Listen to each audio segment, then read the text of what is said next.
I want to add a couple more things to the ark building experience, my journey, and it has to do with that the calendar.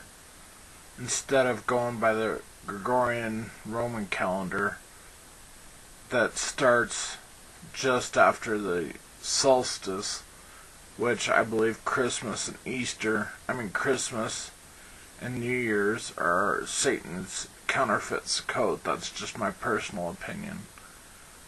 And so I follow the God's calendar that starts in the spring. You can read in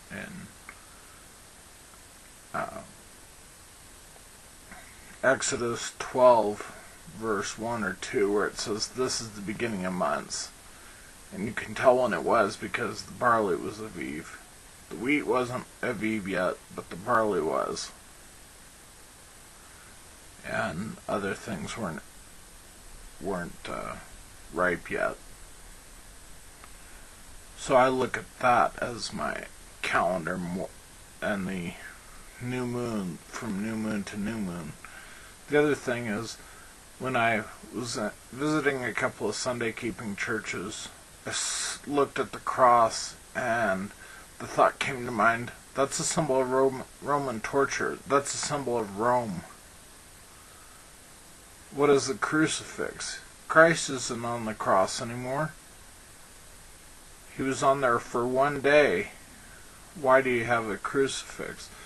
And I think it is because it was a symbol of Rome's authority. A warning of Rome, because crucifixion was a big part of their life, but was a torture in the Roman Empire.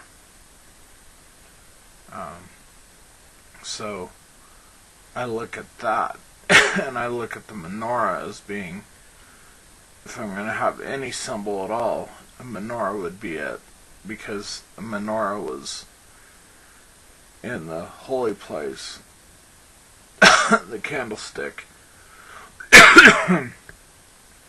So I would look at that as being the symbol, if anything. And the Hebrew, understanding that there's four levels of Hebraic interpretation really helped me.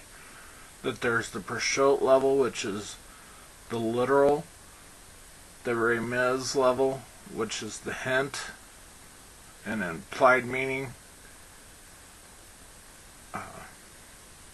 There's the Darash level, which is where you compare different passages.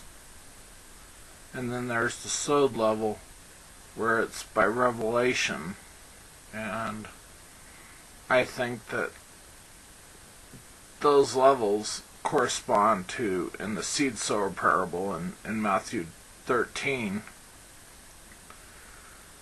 that the most fertile soil is those down to the deeper level. The deeper the soil that the roots can go into, the deeper you will be as a believer and walking out that faith.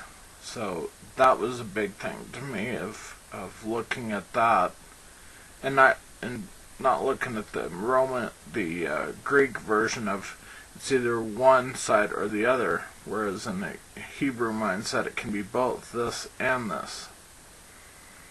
So that was something that was really eye-opening to me. And the Talit represents to me being wrapped in Christ, and the Ziziot, normally they have a blue thread, but Ziziot, the wrap is here. There's knots, and then there's a wrap, and then there's knots, and then a wrap, and there's 4 sets of wraps with knots in between. And for me, I look at Numbers 15:38 through 40 and Deuteronomy 22:12 And then Zechariah 8, where it talks about the Ziziot, about 10 Gentiles will grab onto the Ziziot of one Jew, the Zitzit of one Jew, the tassels, which I find kind of rather interesting, and just those sorts of things. Ziziot were very powerful in my life. A reminder of the covenant, just as my beard is. And wearing a tunic I find to be really awesome when I get to. Seems like it's more spiritually powerful. And